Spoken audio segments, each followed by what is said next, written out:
welcome back to the channel, and I hope everybody's been following along in the Sawmill build series. This is going to be part 4. It's going to be the final one before we cut wood, hopefully. And so I'm going into this build. If you haven't seen the other ones, I'm going into this build. I know nothing about sawmills. I've never ran one, never seen one in life. And so I'm really relying a lot on the internet, doing a lot of reading, and just trying to piece things together and hopefully get it right the first time, which I know probably won't happen.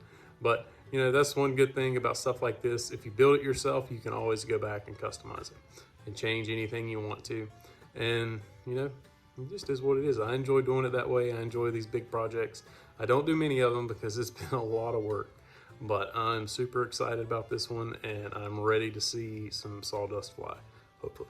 So we're gonna go ahead and get started. We've got this thing all painted up, and now I've just got to remember how I put it all together the first time.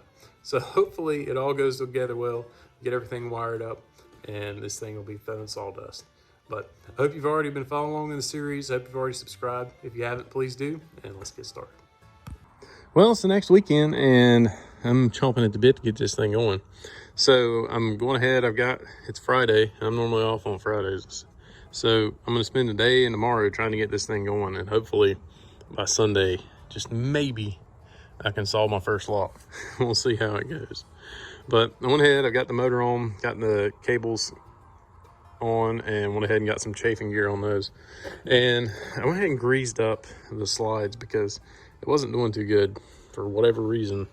I still don't know, because whenever I first put it together, I mean, it slid perfectly. I mean, everything was good, spacing was good, and everything. I don't know what happened, if something got bent when I was moving it around or what, but so far so good. It's sliding up and down. I've got the tracks greased, so we'll just see how it goes. And I mean, the good thing is I can always adjust it. I mean, I can always do something. So that's the good thing about building it yourself, is you know how it was built. Normally you know what you did wrong, and I got a good idea. So I think somehow when I welded these up, I was about 1/8 of an inch off from up here. So I don't know, we'll just see. But so far, seems to be doing pretty good. But it's a lot of work, a lot of parts and pieces to put together. So I'm gonna get going. Oh my gosh. So I've spent the last hour and a half getting this thing set back and getting everything, with what I think is the right tension. Still not sure. I still got to measure the stretch of the blade. But I went ahead, I'm assuming, I know, I think it's Wood-Mizer, or no, Norwood.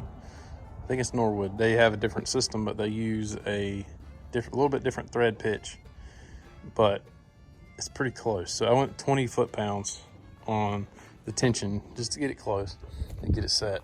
But I've got everything running pretty true. It's kind of close to the teeth, but I think as long as it's in the, God, I can't think, my brain's fried. But I can't think of what it's called, but inside the depth of the cut of the teeth, I think we're good. Because I know if you get out here, they start to have their pitch about right in here, I believe. So I think we're good. I think I got it set pretty decent, and I'm gonna go with it. So this time though, I was smart, I think. I went ahead and scribed in on the bearings. Where did I do it? Right here. But I went ahead and scribed exactly where these things are gonna go on the front and the back. So if I ever have to take them off again, I can at least get them close. So that's been a nightmare. That's about the hardest thing. I really wish I would have spent some more time building an adjustment system on these, but for now, that's what I wanted to do.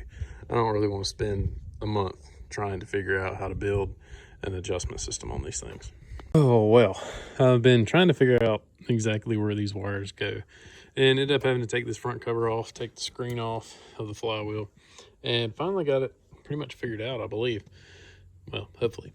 So this pigtail that comes off of the motor, the 2 yellows go to the ignition coil, and then the orange wire goes to the, oh God, what did it go to? I've already forgot.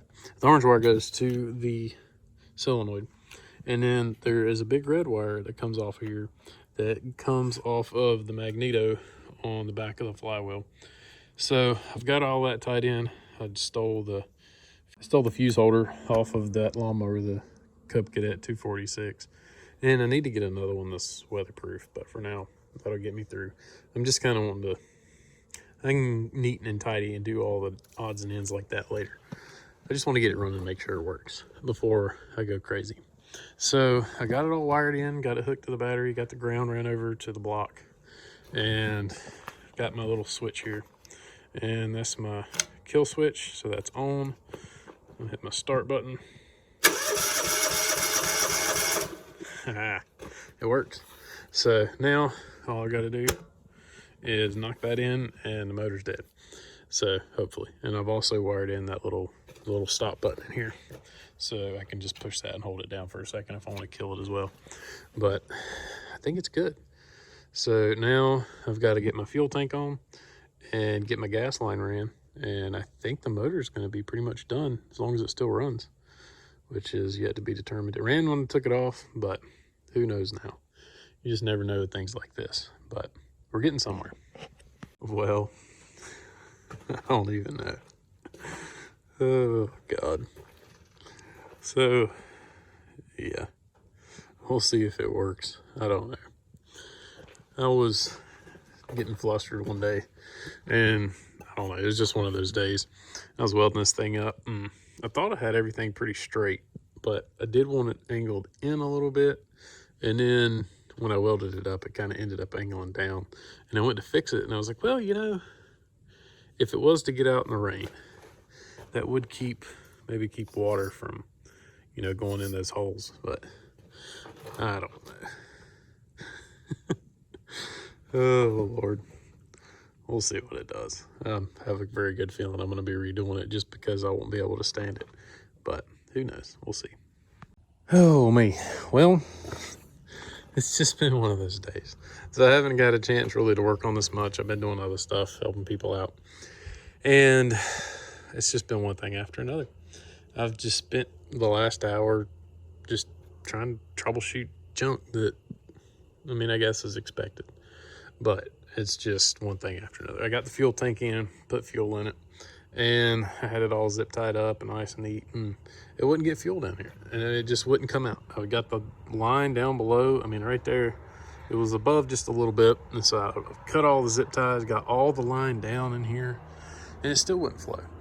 So I took my hand finally and whacked on the cap, just kind of forcing air into the tank, and just started sputting out like crazy. So I got all that hooked up, got it hooked up to the carburetor, and now I don't have fire. Didn't have fire for the longest time. And I think I finally figured out it's my switches. So these switches, I don't know about them. So these are normally closed, and whenever the button's out, it sends, I've checked it 15 times, it sends voltage. This is the wire coming in from the battery, and it sends voltage out through the switch, through this switch, and then this wire goes to the yellow wire here, and then down through this wire to the coil. And every other thing I've ever worked on, you send power to the coil, that's what makes it fire. And you know, you kill the power and it kills the motor. It's not working that way. Whenever the presence of power is sent to the coil, it won't fire. You take power away from that wire to the coil, it fires. I don't know what I've done, what's going on. I've domed it out like 3 different times, but it blows my mind. So I've got the switch pushed in. I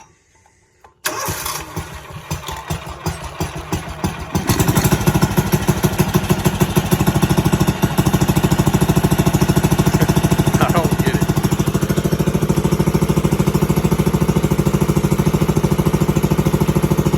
And I pull the switch out. It kills it. And that's whenever the switch is out, it sends power to the coil. I don't know. I'm at a loss, but it runs. That's all that matters. It's doing something.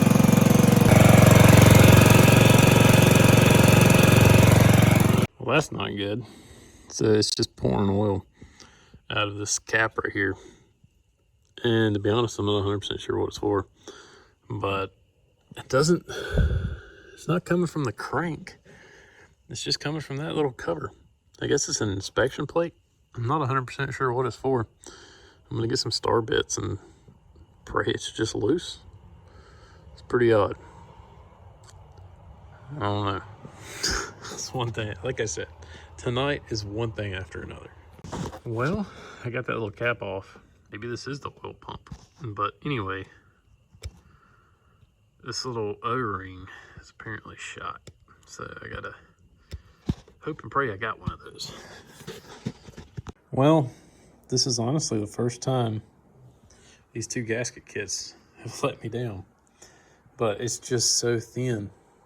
Well, I mean, it's obviously mashed, but it's just one of these real small, thin little O-rings. And yeah, I don't know. I'm gonna have to get on the internet or figure something out. I think we got it fixed.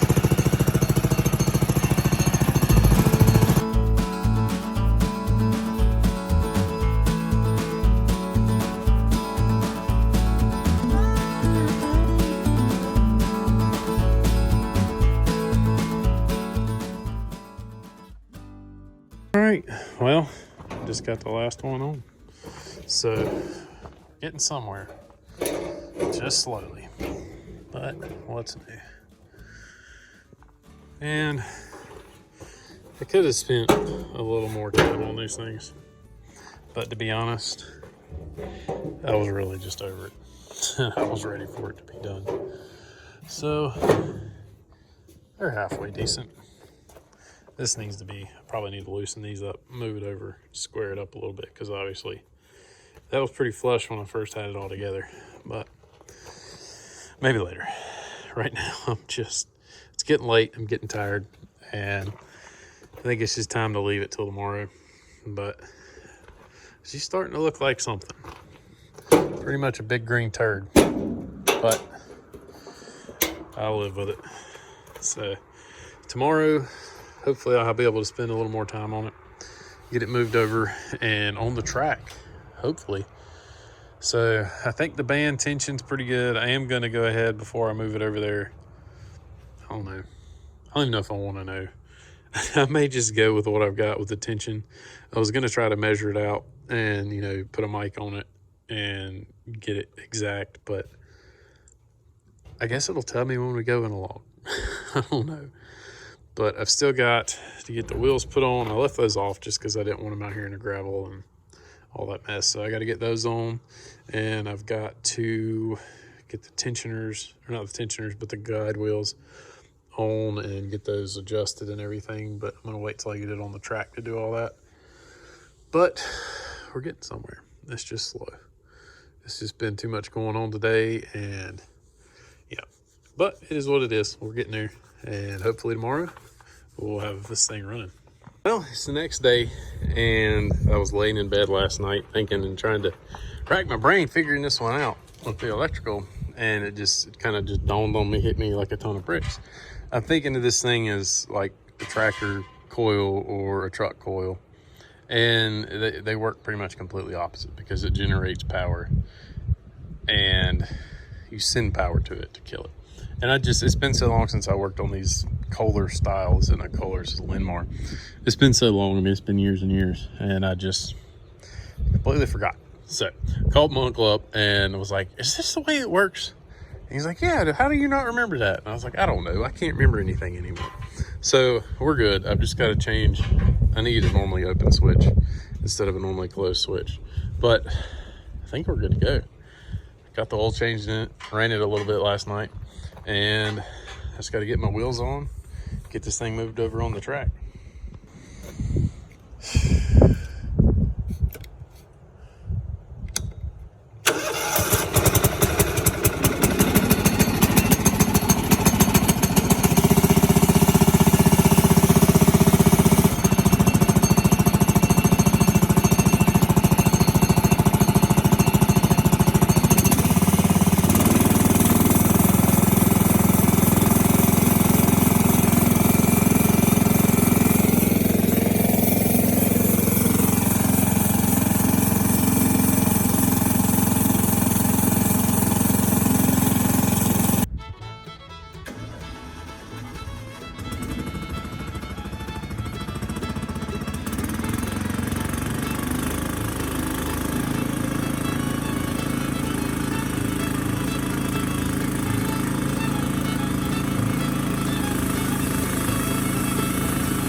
very first board ever. So I didn't even, this is all just to see kind of how it does. I'll tell you what, I think it did pretty good. This is just an old gum log. It's one that I didn't really care much about, and just kind of felt okay practicing on, put it that way. It's crooked and it's not really going to make the best wood, but by God, we got a board. And I didn't seal these at the end. I cut this last year. I didn't seal it, but you can see it's got some pretty big end check. So it's not going to be worth much of anything. But by gosh, for just eyeballing it, I'm in a hurry. It's about to get dark here in a little bit. And just to eyeball it, that's pretty awesome. I did add, I got a yardstick and just bolted it in up here, and then added a little notch right here so I can tell exactly where I'm at, where I'm running this thing.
Well, that was quite a bit of work, but it did pretty good. And, you know, we got quite a bit of wood off those. I mean, it was, I think, 4, 5, 6 pine logs, a white pine. And it sawed really good. I need to do a drip on my blade because it's wanting to stick pretty bad. But sawed some nice 2x4, 2x6s, and got a whole lot of 1xs. So mostly 1x6s. And a few 1x4s, but it turned out pretty dang good. I mean, it cut pretty smooth, pretty clean. So everything cut. There's a little wave towards the end in some of them, but I don't know if that's just, I need to get a guide and set my blade a little bit better. And I could probably move this in, would help, but I just now thought of that.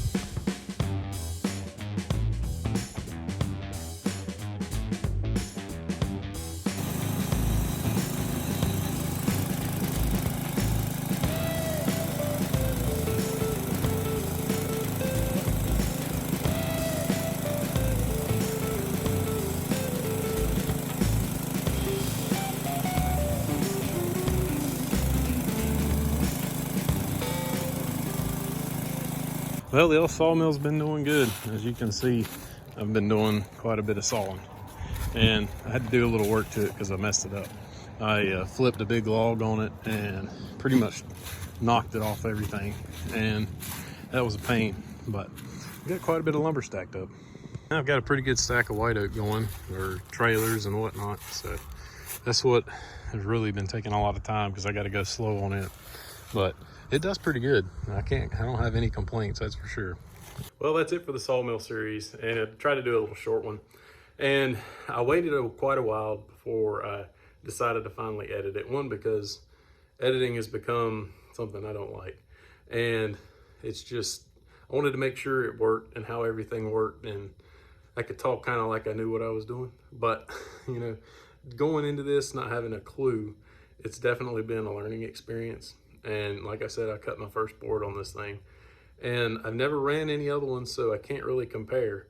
But for me, just cutting wood for myself, it's done really good. I did have a little bit of issue with the track. When I welded it up, I had to do quite a bit of work because the very end to cut a 16-foot log was about 1/2 inch off, and it raised up about 1/2 inch. So that kind of threw my cuts off. But the clutch, I still don't know about the clutch. It does okay. And I cut all the big white oak logs with it, and I did pretty good. So I've just got to take it kind of slow. I can't go super fast, but you know, I don't really know what fast is because I've never ran another mill. It was definitely a fun experience, and if you want to do it yourself, you definitely need time and patience because it took a little bit more than I had.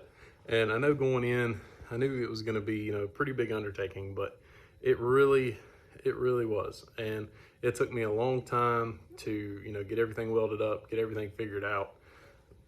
We got it done, and we've got a bunch of wood stacked up. I've got all kinds of projects to do, and I've really got to get going on those because I've been telling my wife I'm going to build her a goat barn whenever the sawmill's done. Well, the sawmill's been done for a little while, and she still don't have a goat barn. But now it's just because the wood's got to dry, right? So I've got a lot to do. I've got to get to work and get some stuff done that I've really been looking forward to doing when I had the sawmill going and had my own wood. And you know, as crazy as wood's been, it was, I kind of lost track. I think it was around $1,500 because I had to buy metal to build the head and everything, and so that really added up. But if I could have had a little more time, planned it out a little bit better, I definitely could have, you know, planned it and got scrap metal and salvaged metal and almost done it for free. Well, not free, but probably under $800 because I think I spent about $700 on metal. Metal was really the big expenditure on the whole thing. And I think for all the wheels and the pulleys, I think it was about $350. And then I got the motor secondhand. And, you know, it was just a little bits here and there, but really the metal was the main thing. If you can plan it out and get all the metal that you need, I think you could do it for probably $600-700. So it's all on how hard you want to work at something and if you want to do it yourself. And for me, that's a big thing because now I know everything about that mill, and I know everything I want to tweak, everything I want to change, and I can do it myself if I want to later. And the one thing that's pretty pricey is the blades, and I think it was 183 inches if I remember right. I'll put it right here if it's not, but that was definitely kind of a shocker because I figured they were, you know, $15-20 a piece, which they were. They were about $27-28 a piece from Smith Sawmill Service. And that was about the cheapest I could find anywhere. So, you know, that's really, it adds up. And now I'm going through trying to learn and figure out how to sharpen them because I've got about 8-10 of them and they're all dull as crap. I've used them all and I've sharpened a couple, and so far they've worked pretty good, but we'll see. Hopefully I can figure out everything and keep this thing going for a long time and always have it, you know, for all my little projects because I've got a lot of them. So I hope everybody's liked the little series. Hope everybody has liked it and followed along. And if this is your first one, go back and check out the other ones from the beginning. Thank you so much for watching. Please subscribe, and we'll see you next time.